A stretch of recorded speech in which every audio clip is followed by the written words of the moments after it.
for tonight. Thank you.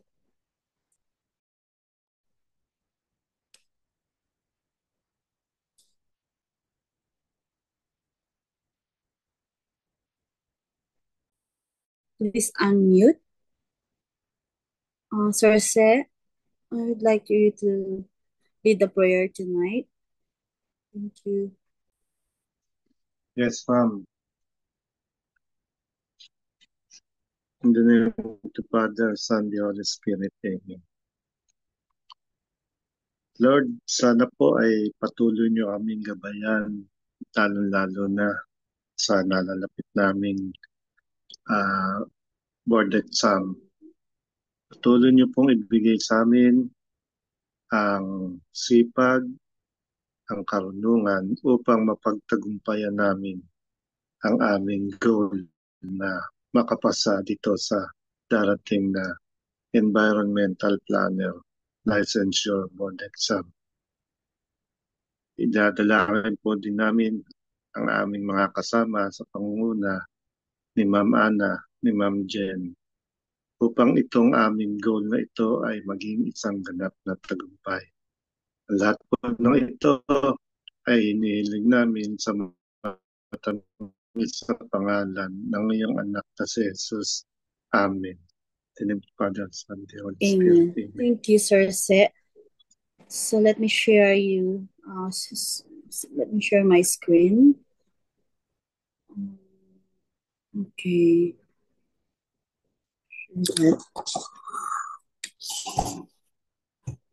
So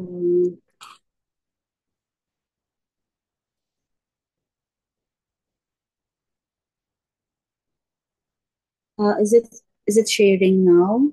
Hindi pa, no? Nakikita na dyan? Ito na. Kikita na? Alright. Let me stop share. And then share again. Start.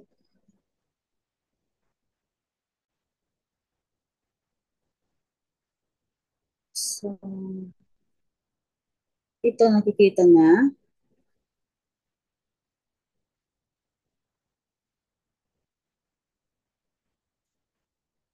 Okay. So for those who are new to this review class, good evening. Let me just try to present again. So you would be able to know what's my basis in selecting our topics. So this is the table of specifications. So the first part is environmental planning processes, techniques, and strategies. And so it's 45% of the total, 100%. So we are following the Bloom's taxonomy. So we have 6 here, 6 levels: the remembering level, understanding, applying, analyzing, evaluating, and creating. So we need to go back to this ones within the span of the remaining days before your board exam. But let me just show you that for tonight, I chose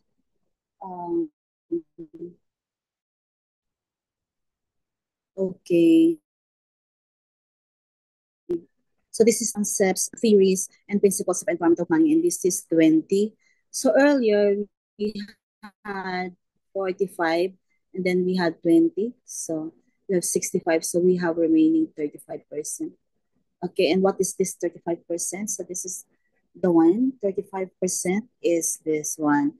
Part 3, normally, this is given as the last subject for the 2-day board exam period. So this covers plan implementation, legal aspect, environmental planning. This is equivalent to 35%. And so it's following levels in the Bloom's taxonomy. For tonight, in fact, if you were able to check our Zoom recording since 2024, anyway, every one of you here has access. I already covered almost everything. But for tonight, I haven't covered yet about this. So I'm on 35%. Okay, so we have legal foundations, and then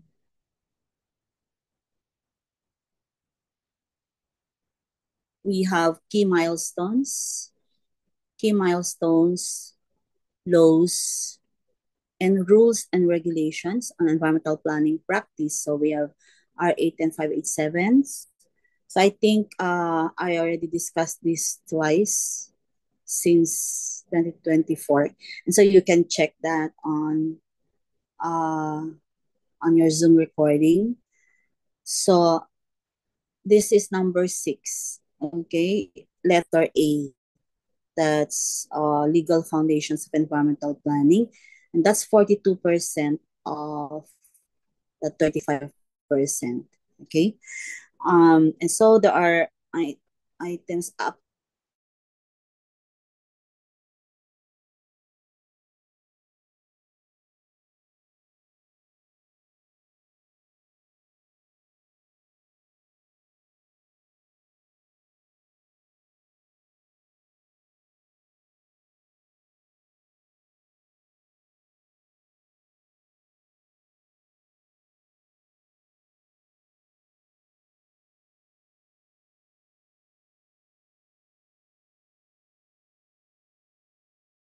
Sorry, I lost.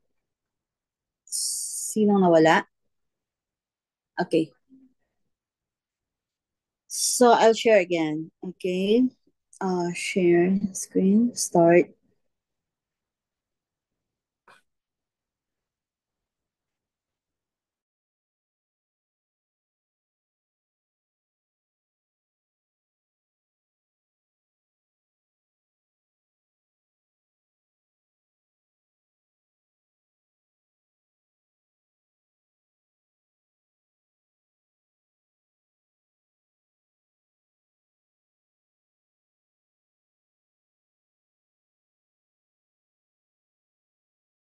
Wala pa, ma'am.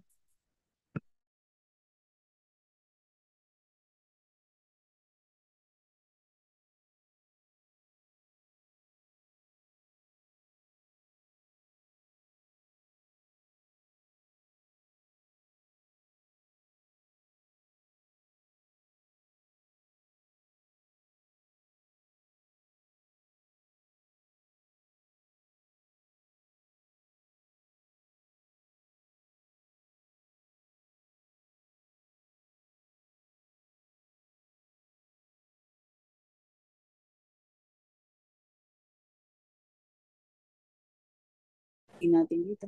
Wala na. Screen. Start.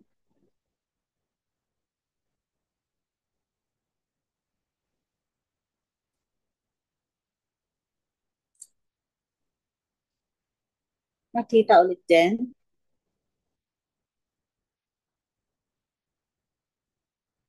Nakita.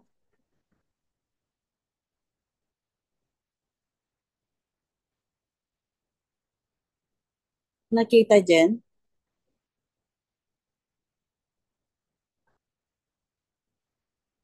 Oh my gosh.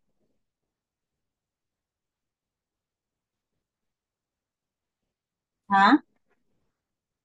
At kumaging na?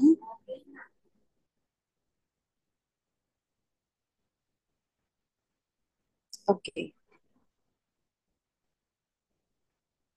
So, can you confirm if you're still seeing my screen? Okay na po. Yes, ma'am. Okay. Someone of you who's familiar with 11 11032. Who already finished reading Ah, this? yan yung ano, di ba? Yung Mm, ARTA, ease of doing, Arta. ease of doing business. Okay, this is Arta. All right. Now I will do this tonight. And so look at so it's 2.67. Interpret 2018, the practice of environmental planning. 11032. Let me just check some here.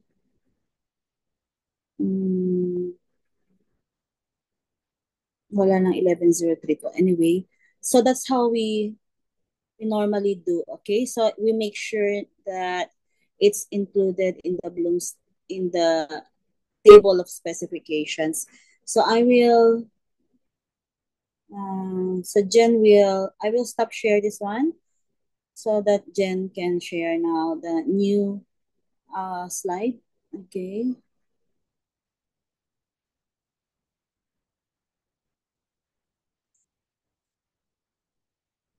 Okay.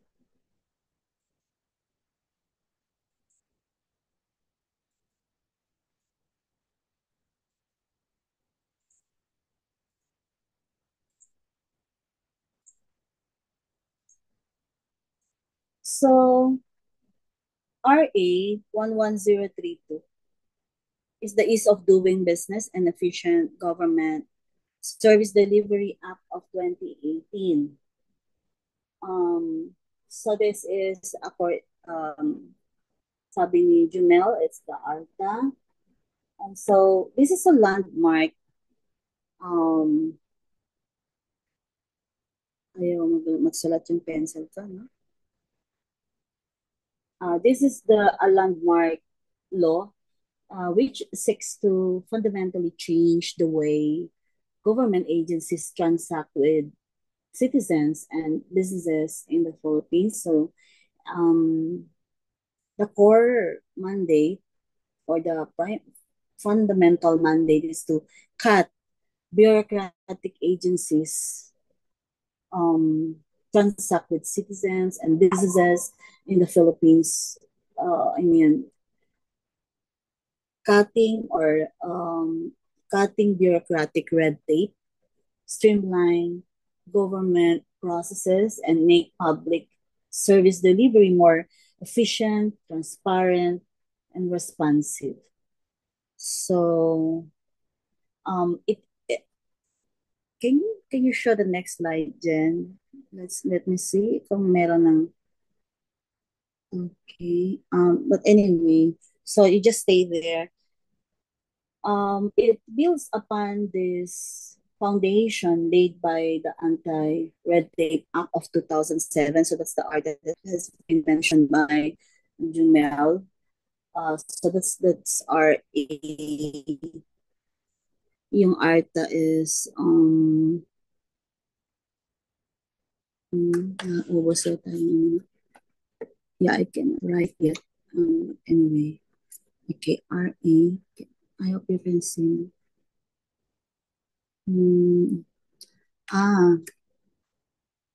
So it's Jen who's who's sharing. Anyway, so it's the RA 9458, but it goes further by institutionalizing stricter compliance requirements, expanding the coverage, and introducing accountability measures for airing public officials and agencies. So we need to go through the different provision and implementing rules of RA 11032. So what is red tape? Okay, you can see three icons here.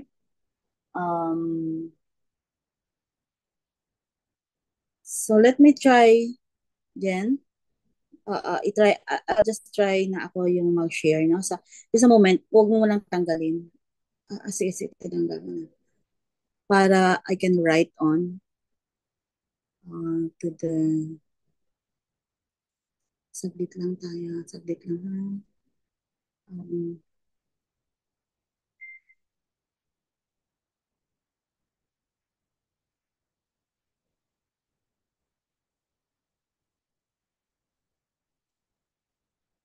Sige, ibalik mo na ulit din. Balik na natin. Balik mo ulit. Okay. So, red tape manifests as a strict compliance to produce or to procedures that in many cases serve little to no real purpose.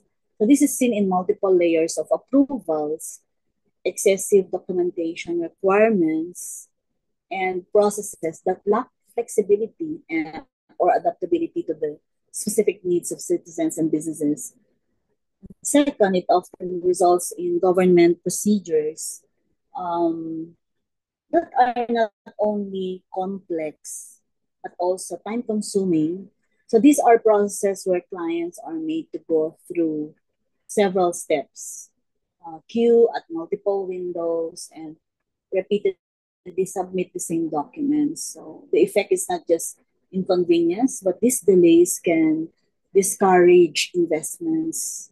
They also hinder innovation and erode public trust in institutions.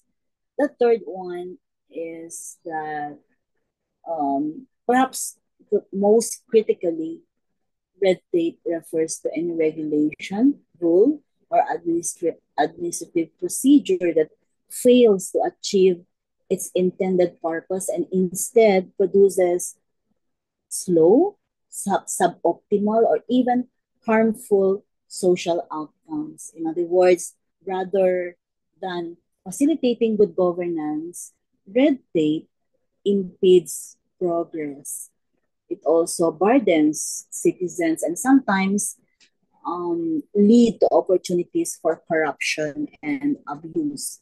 So this is precisely why RA 11032 was enacted to systematically address these entrenched inefficiencies and remove the bottlenecks that have historically characterized our public sector. So as we continue to the next slide, Jen, um, we will see how the law directly targets these points. Okay, so we already know what's red tape, etc. Now we need to go back to the constitutional basis. Okay, so Article 2, Section 27 of the 1987 Constitution, the state shall maintain honesty and integrity in the public service and shall take positive and effective measures against graft and corruption. So it has a constitutional basis, isn't it? Oh, pero I think you need to memorize Article 2, Section 27. Article 2, Section 27. Okay. This mandate or constitutional mandate requires government to take concrete, proactive steps to ensure that public office remains a public trust.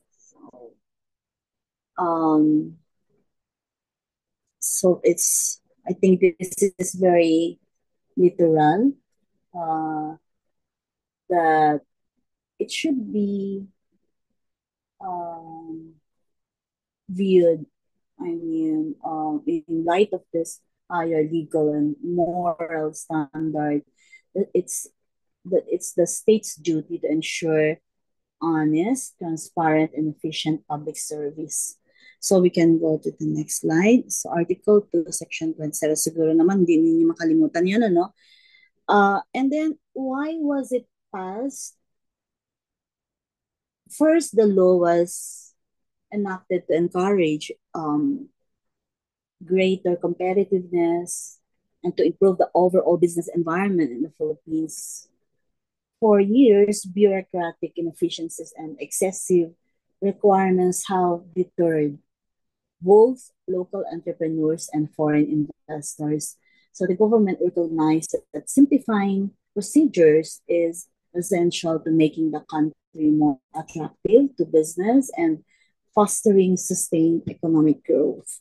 Second, these amendments to existing laws were designed to provide the public with quality government service that's both timely and efficient.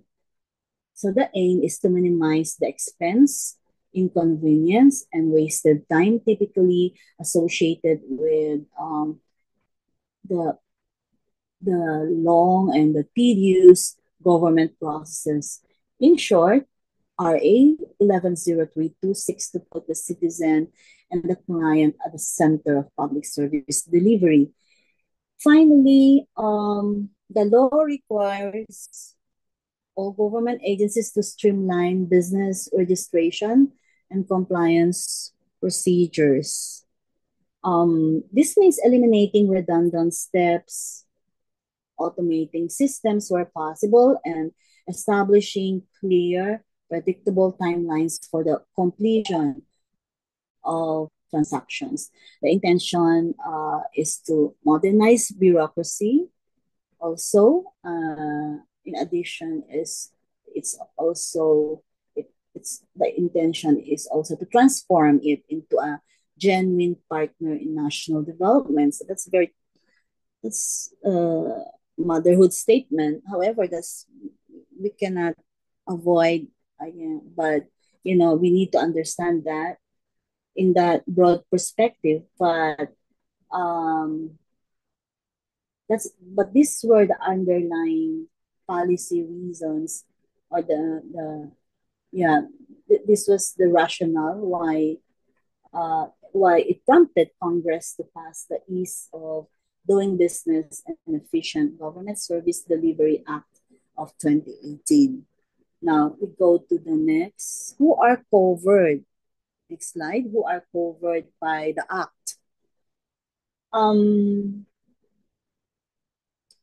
So the act shall apply to all. So it covers all government offices and agencies that provide frontline services. This includes national government agencies, bureaus, and instrumentalities, as well as LGUs, meaning provincial, city, municipal, and even barangay offices when they are performing service delivery functions. Importantly, the law also applies to GOCCs, regardless of whether they have their own original charter, so long as they are engaged in delivering frontline services to the public. And then the last bullet there, the act covers other government offices, whether operating within the Philippines or abroad. Baka tanungin yan, if it covers government offices abroad or operating within outside the Philippines, such as Philippine embassies and consulates, provided they're involved in processing business or non-business related transactions.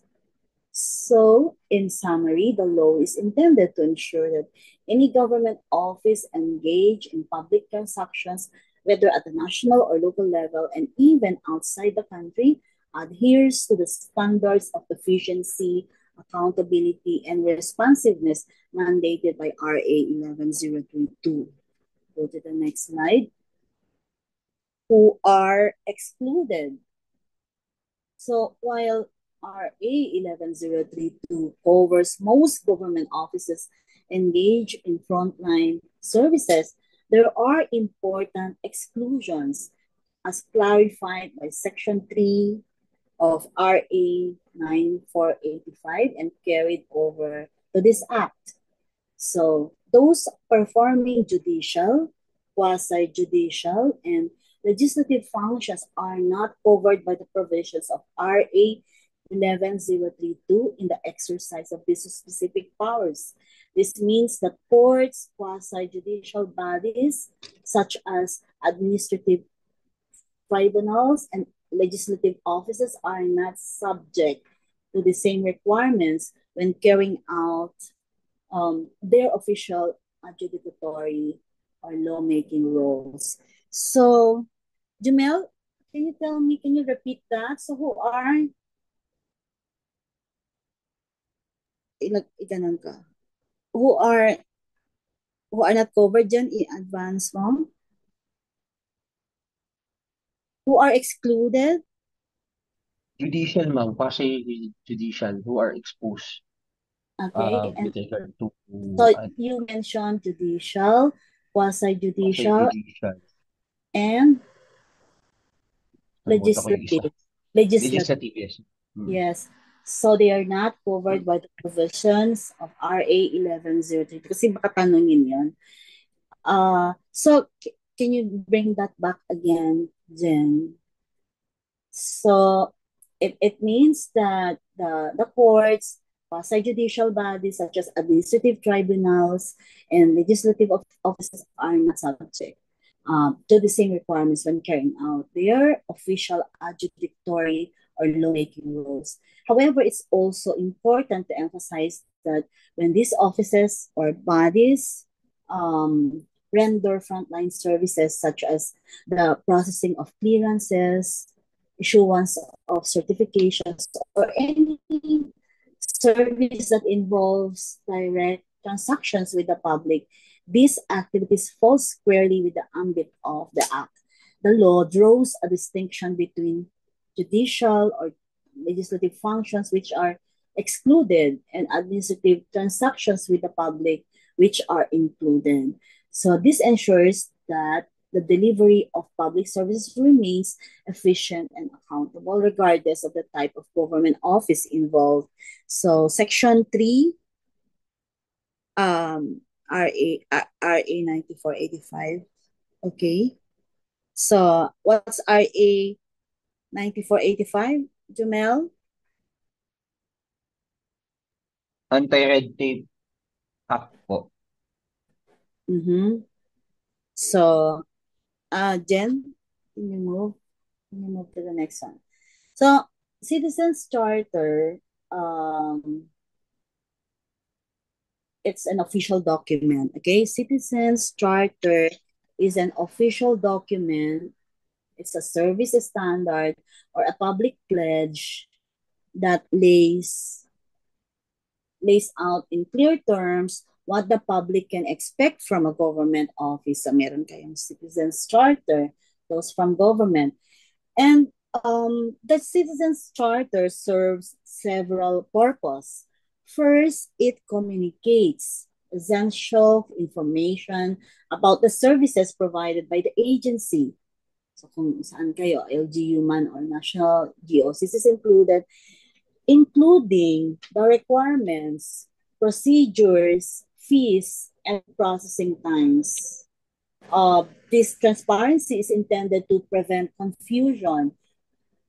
It's also intended to minimize opportunities for discretion or abuse and empower the public with the knowledge they need to transact with the government effectively. Second, the Citizens Charter describes in detail the step-by-step procedure for availing each particular service, specifying the guaranteed performance level or turnaround time that the client should expect. For example, if you're applying for a permit, the charter should tell you exactly what the documents are needed, where to go, whom to approach, how much to pay, and how long it should take to receive the service. In summary, the Citizens Charter is both a tool for public accountability and a protection for the citizen. It sets service standards in black and white, making government agencies answerable if they fail to meet the commitments stated in their charter. Go to the next slide. Okay. So it's continuation. So I mentioned earlier that all government entities are now mandated to formulate and adopt a citizens charter. So this charter must serve as a comprehensive and uniform checklist of requirements for every type of application or request received by the agency. The goal is to set clear expectations, remove ambiguities, and eliminate the possibility or arbitrary or discretionary demands for additional documents. Beyond or listing requirements or on top of the listing requirements, the citizens charter must specify the persons responsible for each step of the process, the maximum time allowed to complete each transaction, and the precise documents that applicants must submit. It must also detail the fees to be paid, if any, and outline the proper procedure for filing complaints or grievances against erring personnel. So we are empowered by this law to to be vigilant in filing complaints, grievances against erring personnel.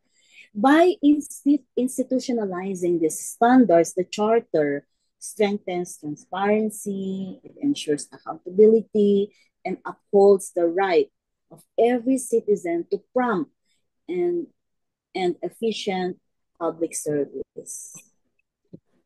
Um, so this is a practical safeguard against red tape, and it's also a vital tool in empowering both the service provider and the client. So next slide is zero contact policy. Okay, so what's zero contact policy? It's one of the key anti-corruption measures introduced by RA 11032. So it's called the zero contact policy. Under this rule, government personnel are strictly prohibited from making any form of contact with a requesting party regarding an application or request except under specific circumstances. The general rule here is clear. There should be no contact in any manner, whether face-to-face, by phone, or electronically, with the applicant or requesting party once the request is formally filed. This helps to prevent behind-the-scenes negotiations, requests for facilitation payments, or any other improper influence that could compromise the integrity of the process. If there's a general rule, there are exceptions. So, contact is allowed during one, the preliminary assessment of the request when it's necessary to determine the initial completeness or nature of the application. Then second is the evaluation.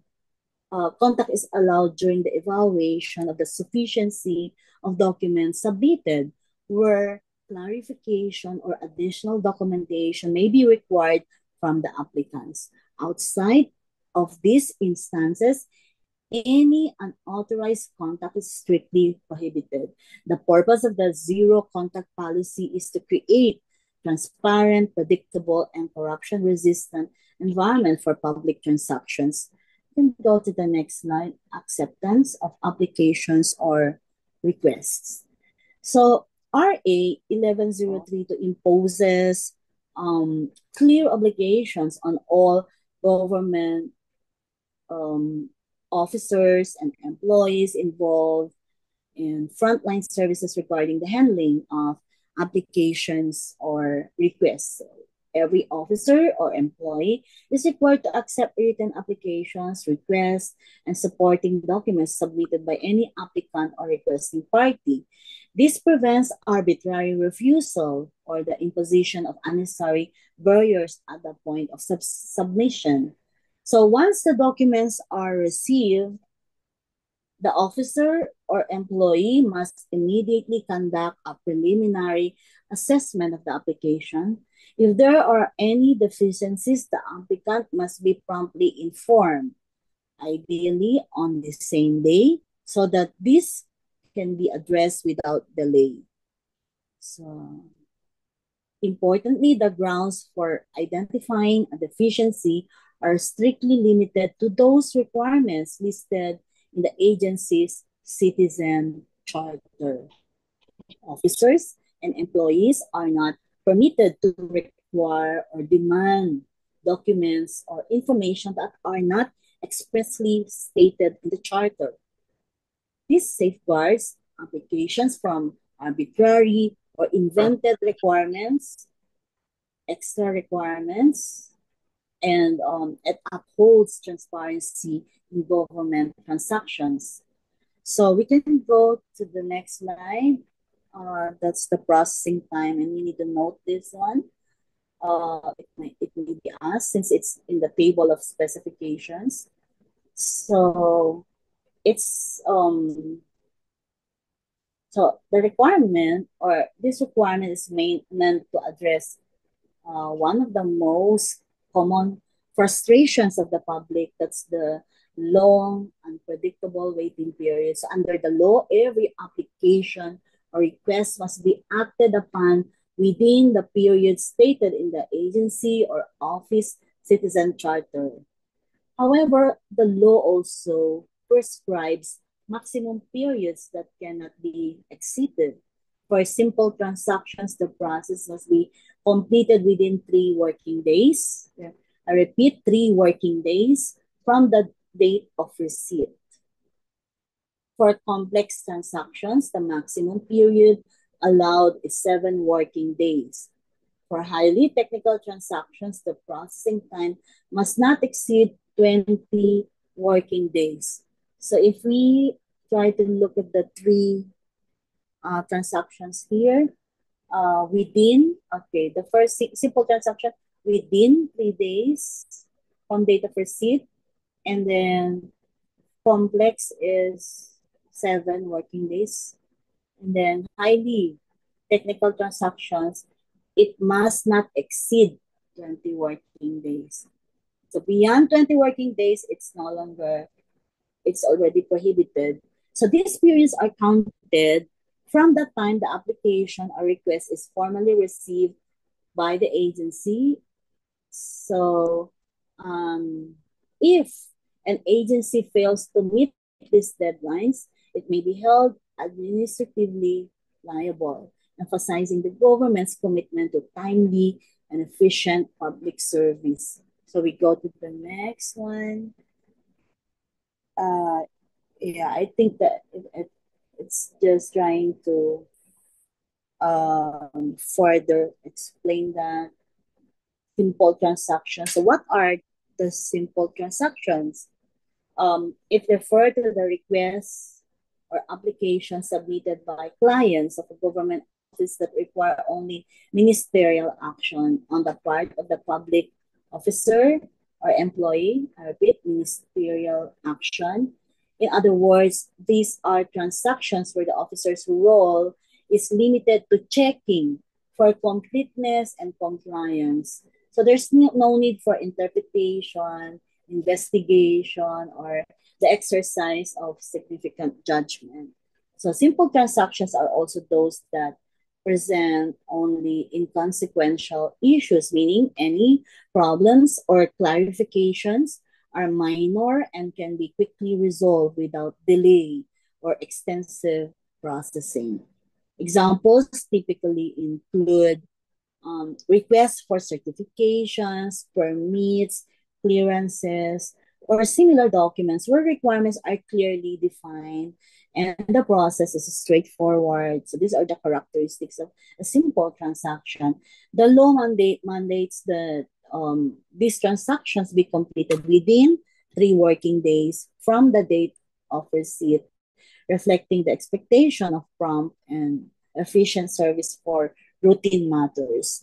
We can go to the next type of transaction. It's just complex.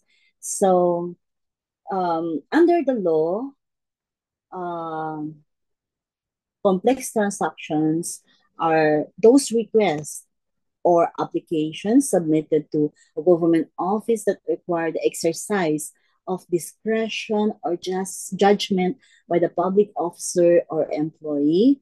These transactions usually involve complicated issues, such as cases where multiple laws or regulations need to be interpreted, or where the facts of the application are not straightforward. So it's vague, it's ambiguous, unlike simple transactions which only require ministerial acts.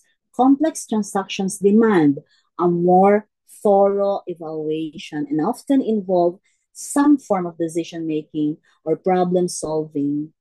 So the classification of a transaction as complex is determined by the office concerned based on the nature and requirements of the process.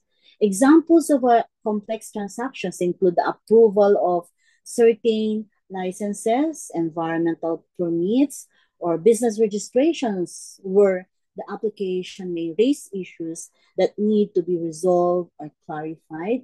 For these types of requests, the law allows a maximum of 7 working days from the date of receipt to complete the process. Go to the next type, the last type, which is highly technical application. These are requests for or applications that require the use of advanced technical knowledge, specialized skills, or extensive training for proper processing and evaluation. Unlike simple or complex transactions, highly technical applications demand a level of expertise that typically cannot be addressed by ordinary or routine administrative staff. The process might involve scientific analysis, engineering design review, environmental impact assessment, or evaluation of compliance with highly specialized regulatory standards. Examples include applications for infrastructure projects requiring multiple engineering assessments, permits for specialized industrial operations, for example, or clearance involving advanced technology or public safety considerations. So recognizing the need for thorough and expert review, the law allows a maximum of 20 working days to act upon such applications counted from the date of receipt. So we can go to the next one, denial of application of request. RA 11032 also addresses the scenario where an application or request is denied. In such cases, the law requires that the denial must always be explained in writing. The written notice must clearly state the grounds or reasons for the denial, ensuring that the decision is both transparent and accountable. Additionally, the notice must indicate the name of the person who denied the application or request. This requirement serves 2 purposes. First, it identifies the responsible officer, preventing faceless or arbitrary rejections. And second, it allows the applicant to know precisely whom to approach for clarification, appeal, or further action. So by mandating written explanations and accountability, this provision upholds the principles of due process and transparency, discourages abuse of discretion, and protects the rights of citizens in their dealings with the government. We go to the next one. Okay. So to promote efficiency and accessibility, RA 11032 requires all covered government agencies and offices to develop electronic versions of their licenses, clearances, permits, certifications, and authorizations, among others. This is a step towards digital transformation in government service delivery, allowing clients to transact with government offices remotely and with greater convenience.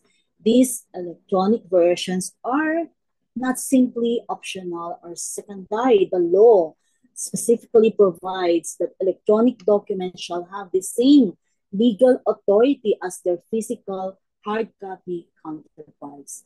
Applications or applicants or requesting parties are allowed to print these electronic documents as needed, and they must be recognized and accepted by both the issuing agency and other concerned parties.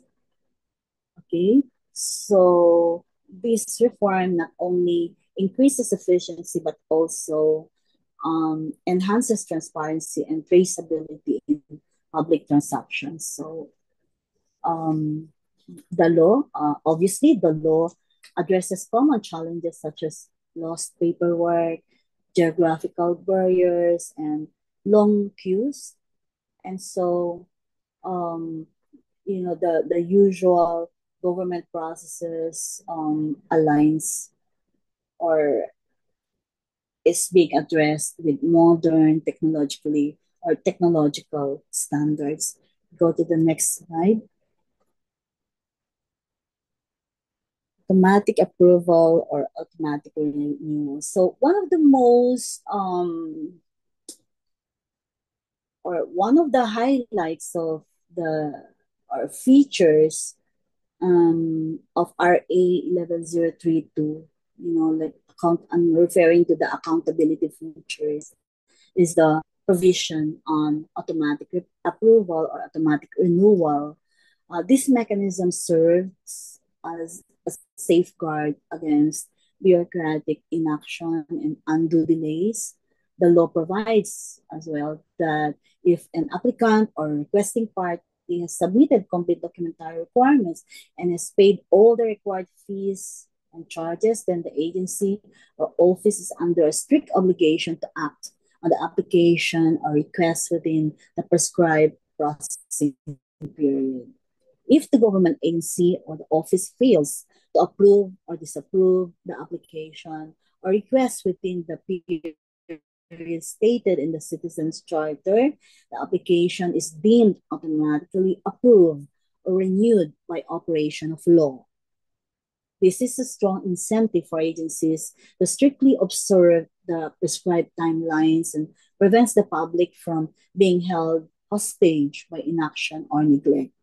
So, by imposing automatic approval or renewal, RA 11032 shifts the burden to the agency to act promptly and decisively, thereby upholding the principles of efficiency, transparency, and accountability in government service. We go to the next slide. So, to ensure the effective implementation and enforcement of the law, it established the Anti-Red Tape Authority or ARTA. This body is vested with broad oversight, monitoring, and regulatory powers to address inefficiency and red tape in government processes. So its functions, and it refers to the authority, Anti-Red Tape Authority. Number one, monitoring and evaluating compliance. So ARTA, the authority regularly checks if agencies are observing the requirements of the law. It issues notices of warning to employees or officials found to be erring or non-complying. And then second, initiating investigations. The authority can initiate investigations motu proprio. Okay, so without prior notice, so that's motu proprio, or on its own initiative. Okay, or upon receiving complaints, when violations are found, the authority refers these cases to the appropriate agency or files the necessary cases for prosecution. Then, third is assisting complainants. The authority helps complainants file cases with the Civil Service Commission, the Ombudsman, or other appropriate courts, ensuring that grievances are acted upon and accountability is upheld. Next, recommending policies. So, The authority provides policy recommendations to streamline government processes and enhance service delivery across all agencies. Then, fifth, providing technical assistance and advisory opinions. The authority assists in the review of proposed national or local legislation, offering expert advice to ensure that new laws or ordinances will not result in unnecessary bureaucratic barriers. Through these functions, the authority serves as the central agency driving reform, pushing for efficiency, transparency, and genuine service in all government offices. So if we review that, so we have monitoring and evaluating compliance. That's number one. Two, initiating investigations. Three, assisting complainants. So please imagine also so that it will not escape your mind. Assisting complainants, recommending policies, providing technical assistance and advisory opinions. I think number five is easy. Technical assistance and advisory opinions. Diba? So Jen, sorry, can you advance? James, can you tell me what are those five? What are those functions of the anti-red tape authority as established in the law, in the new law, RA 11032? First, ma'am, is monitoring and evaluation of the compliance of government agencies, and kung ano is the issuance of notices or warnings. Second is the initiation of investigation, ano na yun? Pinakalagay yung motu proprio. Okay. Third is the assistance or assisting in the assisting Who will complainant. you assist? Who will you assist? Complainants po. Complainants in filing the necessary cases to the CSC or to the ombudsman. So you will assist complainants, diba? Assisting complainants. Yes, ma'am. Okay, next. Then of course after that is assisting complainants is the recommendation of the necessary policies po. Okay. Recommending policies. The last, ikalima, is the provision of technical assistance at saka advisory opinions. Very good. Okay. Yes, congratulations, James. At least you would be able to answer that completely during the board exam. Okay. So next one, advisory council. So there's an advisory council besides the authority. So to further strengthen the implementation of the law, it also establishes an advisory council. The main role of this council is to formulate policies and programs that will support the anti-red tape authority in carrying out its functions. So the advisory council is composed of representatives from both the public and private sectors, ensuring that the perspectives of business, civil society, and government are all considered in crafting strategies to fight red tape. By bringing together diverse stakeholders, the council is better positioned to recommend practical solutions.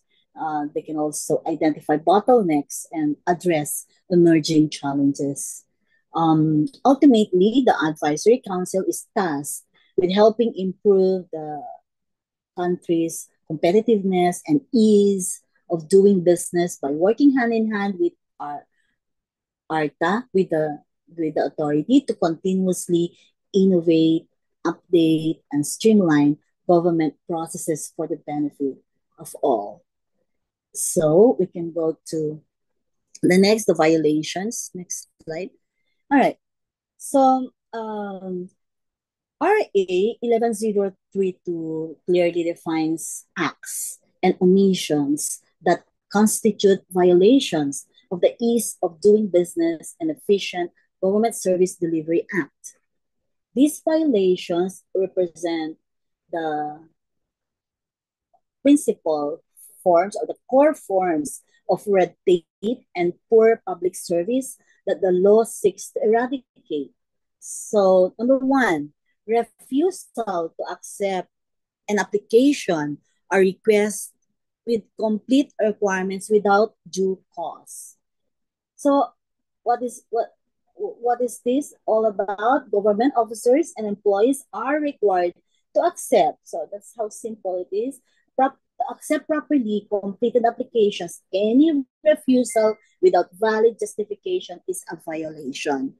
Second, imposition of additional requirements or fees other than those required in the Citizens Charter is very literal, right? That agencies cannot arbitrarily require more documents or collect additional payments beyond what's publicly declared and published.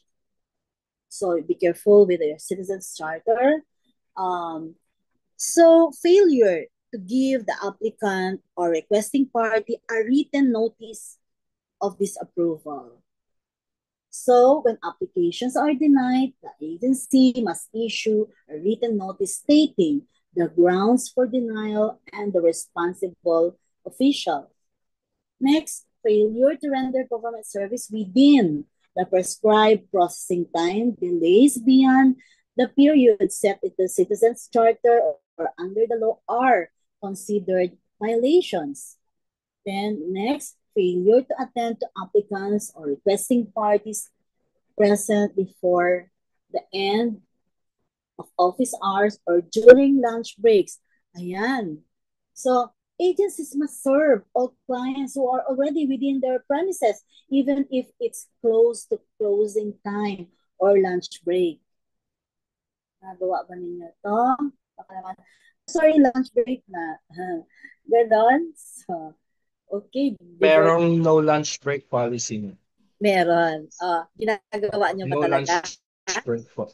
No lunch break policy. May tagabantay. So, ginagawa nyo sa LGU nyo yan? Yes, ma'am. Kasi mahirap na baka may biglang ARTA. Okay. Kasi nag-visit talaga ang ARTA, ma'am. Talaga. So, there's strict, monitoring. Paano Yes. kaya mag-complain, ma'am? Ayun. Pwede po. Pwede kayong mag-complain sa ARTA. Pwede mag-complain sa ARTA, ma'am. Pwede sa 8888. Ayun. Manda kayo kay Jumel. I-exercise mo yung power. Meron akong sasampulan talaga, ma'am eh. Meron. Pero wala sa dito. Ako, manda kayong lahat kay sabi ni Jumel sa akin joke. Manda silang lahat sa akin, ma'am. Dahil after my board exam. Ito na yon, okay. So I'm really happy na we know our kapag nasa government, and we also know our rights when we're not with government. So, meron pa. OR daw. So, failure or refusal to issue official receipts. Every transaction involving payment must be properly receipted to ensure transparency and accountability. Another one, paano naman si fixer? Yung fixing and or collusion with fixers. Meron bang fixers talaga? I haven't seen one. I haven't spoken to one. Meron ba, James? Sa LGU, ma'am, medyo mahirap. Siguro may fixer. Pero may mga Sa SEC? mahirap na. Mahirap magsalita. BIR kaya? SEC, BIR, di ba? I'm not sure. Wala pa naman ako sabi ko nga, wala pa akong nakausap. Sa RD ba yan? Sorry. Ikaw kaya, Jumel, meron na ba? Encounter. So, LTO. LTO. Uy, talaga name dropping. Agency dropping ito. Anyway, so any involvement in fixing activities or collusion with fixers is strictly prohibited and severely penalized. So these violations are actionable and subject government officers and employees to administrative, civil, or even criminal liability. So grabe, no? Tatlo. So the message is clear: red tape and inefficiency will no longer be tolerated in public service. We go to the next page. Next. Ito na. Penalties, okay, and liabilities. So, my first offense ay dito. For the first offense, okay, the penalty is suspension from service for 6 months without pay. Oh my gosh. 6 months. This is intended as a serious warning and an opportunity for reform, signaling that government will not tolerate even a single instance of violation.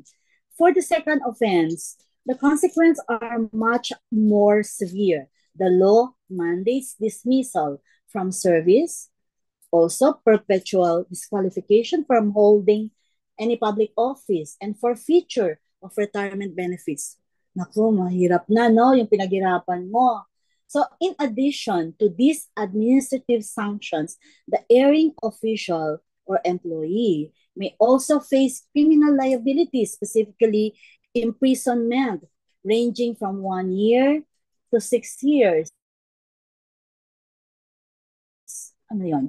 1 year to 6 years, and a fine of not less than 500,000 pesos, but not more than 2 million pesos. These penalties also send a clear message. The government is determined to end red tape, abuse, and inefficiency, and will hold those who fail to comply fully accountable under the law. Oh, ano ba yung yung 1 year, parang 1 year to 6 years kung sa revised penal code, sana, ano ba yun? Prison mayor, correctional, or medyo nakalimutan ko na yun. May Ano na question yun? ako, ma'am. May Sige. question po ako. Yeah. Paano kung mag-retire na siya, tapos meron siyang offense? Like for example, December yung retirement niya ngayong taon, tapos magko-complain ako ng October. First offense pa lang yun. So, paano yun? Ma-hold ang retirement niya? Kasi meron siyang 6 months suspension.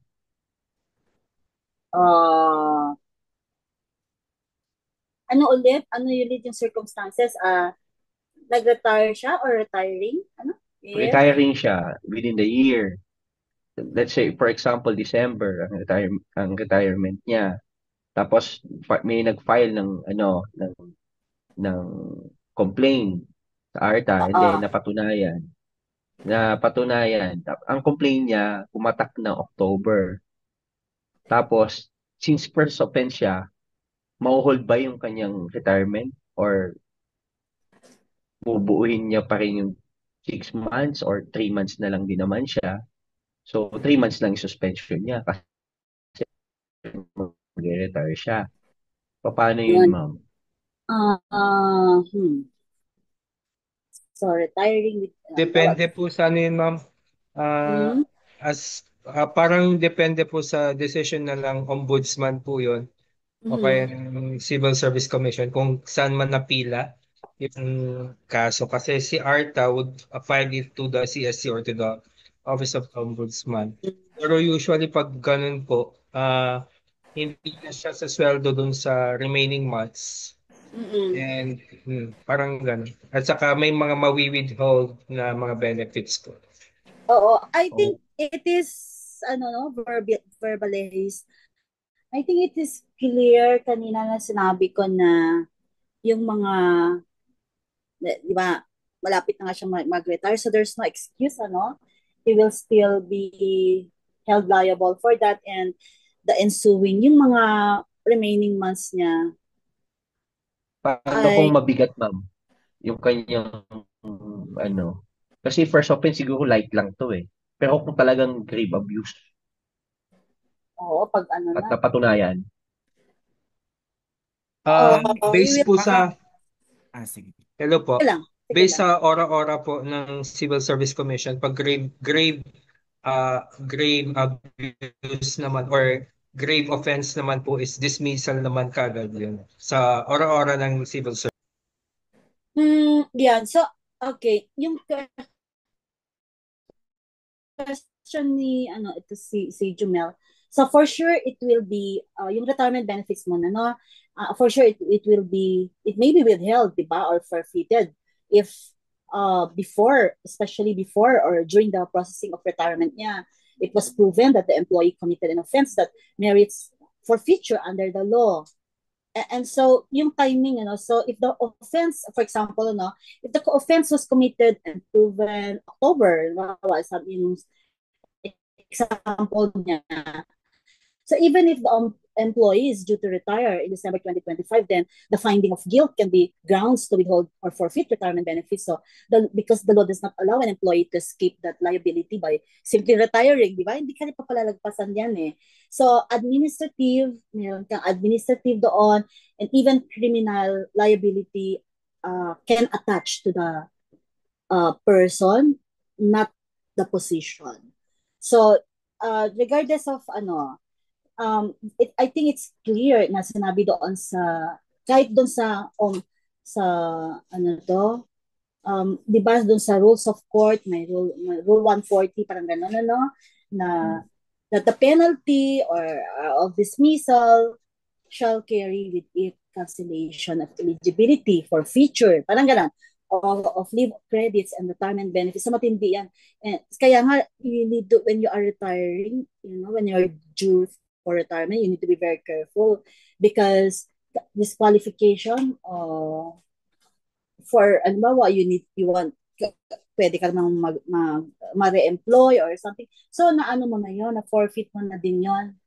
And then, for a second offense, penalties explicitly include forfeiture talaga of retirement benefits. So, it was explicit in the law eh. And so, even if retirement is already being processed, a pending or decided case with a finding of guilt for an offense penalized by forfeiture will stop the release of benefits. So if the offense is proven before retirement, di ba? Dapat mabilis din yung complainant, and is punishable by dismissal and forfeiture, then retirement benefits will not be released also. I think marami na rin tayong jurisprudence daan that being a government employee cannot defeat the ends of justice, and accountability by retiring or resigning before a case is resolved. I think I remember there was a civil service commission versus someone na even before the ARTA, especially if it was established na he committed this offense, either first warning, pero matindi pag yung sa second offense, parang gano'n, because you are forfeiting all your, technically, even if you have been technically retiring, parang gano'n na process mo na yun. So it will be withheld. It will be forfeited according to law, Jumel. Kaya mababait yung mga magre-retire. Hindi sir, hindi Sir James. Meron akong kilala. Kailangan mo. Oo, ang dami. Ang dami na forfeit. Diba? I know, madaming na forfeit. Anyway, ayun very clear dito. 1 year, Kung kailan mag-retire doon. So suspension. Sorry? Kung kailan mag-retire doon sila naghahabol. baka answer, baka kailangan niya baka kulang kasi yung retirement benefits niya. Yun lang. Oo, dapat maalam tayo sa law din, so we can exercise our rights. Kasi pag hindi mo alam di ba? Ignorance of the law excuses no one if you're the offender. But also na someone who was affected, and you also need to know the law. Kasi otherwise hindi ka pa rin, hindi mo ma-exercise yung right mo. I mean, yung mga Bill of Rights natin, di ba, Section 1, what does it say? Meron siyang equal protection clause and there's also due process clause. Dalawa kaagad yung section 1 of Article 3. Siyempre, memorize din natin yun because that's our, we have 22 sections under Bill of Rights, Article 3. Okay? So, kailangan alamin din natin yon. Ayan. And because we can relate that, because meron siyang, kanina, can you tell me, Jumel, ano yung constitutional, ano yung constitutional basis of this RA 11032? Yun lang. Article 2? Article 2, Sige Section nga. 27. Ayun. Sino yung nag-recite? Sarah po. Monica. Sarah. Di ba? Talo kayo ni Sarah. So, kailangan matandaan din natin yun, ha? And kailangan, Sarah, i-recite mo nga yun, Sarah. Yung ma'am, hindi ko siya to, ma'am. Sige, yung lang, yung gist niya. Yung niya, explanation ng constitutional basis. Ano yung sinasabi niya kanina? Ano po, ma'am, parang it mandates the state to maintain honesty and integrity in public service. Parang ganun po. Yan. Sige, balik mo. To fight against corruption, graft and corruption. Parang ganun po. If I'm not mistaken. Ibalik nga natin, Jen, doon sa constitutional mandate. So that, para lang sige pa. Ayan. Sige. Kailangan alam natin ito kasi nga ini-emphasize ko ito eh. Kasi, sige lang. Ito mo yan. Sige nga, Sarah, can you read? Article 2, Section 27 of the 1987 Constitution says that the state shall maintain honesty and integrity in the public service and shall take positive and effective measures against graft and corruption. Almost nakuha ni Sarah verbatim, pero madali lang tandaan, Section 27. So, madali siyang matandaan kasi yung dulo niya, 1987 Constitution, Section 27. So, it's easy to memorize the specific section or provision. So, you just have to, hindi naman ipapamemorize sa inyo yan. Kaya lang, I think it's also good na it will guide you throughout. Maalala nyo man lang itong review class natin. Okay? So, we continue na lang. So, because tomorrow, IPRA tayo eh. IPRA yung aking lecture. And then, I go back to history and theory. Sige nga, Jen, i-ano mo na. If you can advance it now to, kanina. So, we go to criminal liability niya. Kanina, pinag-uusapan natin administrative, civil. So, RA 11032 does not only impose administrative penalties, but also criminal liability for more, for more grave violations. So, criminal liability is incurred by any public officer or employee who engages in bribery, extortion, or any similar act. This includes situations where the violation was committed deliberately and maliciously with the intent to solicit favors, whether in cash or in kind from the applicant or requesting party. In other words, with the refusal to act, the imposition of additional requirements or any delay was done for the purpose of extorting money or gifts. The responsible individual faces criminal prosecution in addition to administrative sanctions. So these acts are treated with utmost seriousness because they not only undermine public service but also erode public trust and confidence in government institutions. So, by imposing criminal liability, the law makes it clear that corruption and abuse of authority will not be tolerated. Go to the next slide. Okay. So, administrative jurisdiction over violations of RA 11032 is vested in the Civil Service Commission. Okay? or the Office of the Ombudsman, depending on the nature of the case and as determined by existing laws. The CSC has authority over administrative cases involving government officials and employees who fall under its scope. Office of the Ombudsman exercises jurisdiction over cases involving higher-ranking officials, grave misconduct, or matters falling under its constitutional mandate. So this allocation of jurisdiction ensures that cases are handled by the appropriate body following established procedures and due process. Both the CSC and the Ombudsman are empowered to investigate, hear, and decide on administrative complaints arising from violations of the ease of doing business law and to impose the corresponding penalties where warranted. By designating these agencies, the law guarantees accountability and reinforces the message that public service must always be delivered with efficiency, integrity, and respect for the law. Next. So I think this is the second to the last. So who is a fixer? I think I asked you earlier. The term fixer is specifically defined under RA 11032 to address a common problem in government transactions. A fixer is any individual, whether or not officially connected to a government office.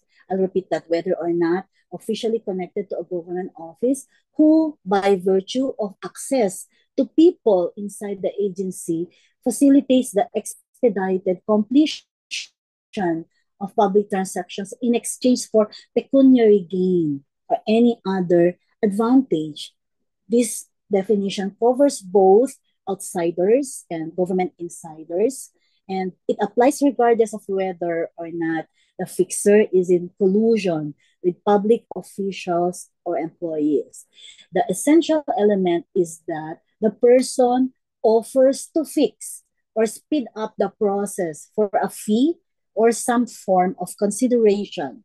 Fixers are, root cause of corruption and inefficiency in public service. So their activities undermine the rule of law. They distort official procedures and create an uneven playing field for ordinary citizens and businesses. So this is why RA 11032 imposes strict penalties not only on fixers themselves, but also on government personnel who aid, abet, or collude with them. So, a moment.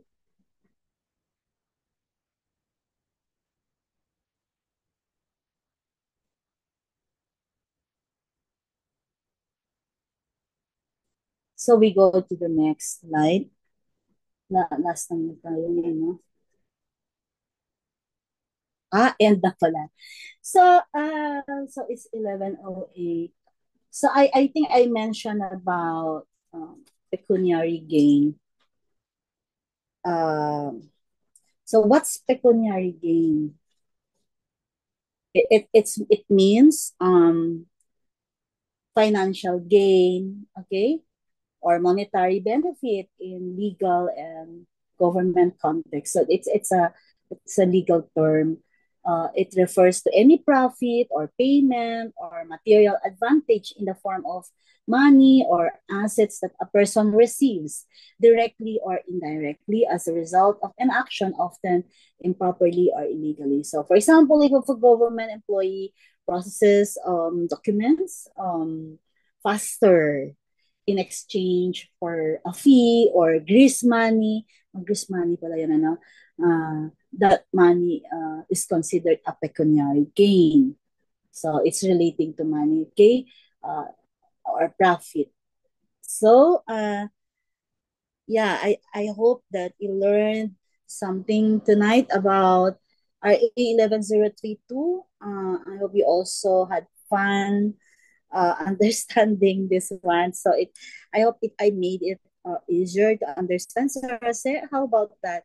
Can you make a comment? Because you're from government also. Ma'am, Yung mga fixers, medyo may leeway ngayon eh. May Yung mga, dala-dala na silang, yung mga fixers, may oh, leeway na sila. May dala-dala na silang special power of attorney. Paglalakad talaga. ng mga paper sa government. Oo. Naku, parang ano na, no? Parang highly technical na talaga itong job ng Opo. fixer, no? Nag-evolve na po. Ah, Nag-evolve. nag-evolve. Grabe na talaga ito. Todo na to, no? Nung, May nung minsan kasi SPA na may sila. naglalakad Naku, sa office namin. ah, ah, Hindi naman sa kanya nakapangalan yung tinanong ko kung authorized siya. Naglabas ng SPA. talaga. Paano yan? Di involved din si ano. Paano natin kuwan? Notarized po yung SPA. Yung yung nag-notarize doon. Paano? Ipadebar ba natin yung ano? Yung lawyer. Kung totoo yun. Baka gawa-gawa lang din niya yun, di ba? Uh, meron silang aid, meron silang yung mga pangtatak din yung notarial fund din nila, mga pinagawa siguro sa recto or hindi natin alam. If true, then liable din yung nasa ethical practice. Ano na yan? Ano na ba yung na-violate doon? Ang daming connected. It's a web of talaga itong nangyari sa dito, lalo na this 11032. Do you think it's effective, Sir Se? Do you think may nagbago? Nagbago naman po compare dun sa dating mga way of transacting in government. Nagbago naman. Meron ding deterrent factor, no? Yes, Natatakot ma'am. din sila, no? Okay. Kahit yun man lang, no? Kasi pag mag-retire ka, sabi nga ni Jumel, pagkahandaan din niya yan, no? Na meron siyang naisip na. Ano, Jumel? Oo, pag malapit na mag-retire, lahat ng mga baho, labas natin. Pwede, di ba? Kayo ba ay victim or basta wag lang kayo yung nagbiktima ng sa government. So anyway, so thank you. And tomorrow, wag kayong please kailangan live kayong mag-attend kasi nandun din sa table of specifications yung indigenous peoples, indigenous communities. So we will have ganito na naman ulit na medyo I hope productive na naman yung pag-uusapan natin for tomorrow evening. So thank you again. Thanks to everyone. Malapit na yung yung exam ninyo. So,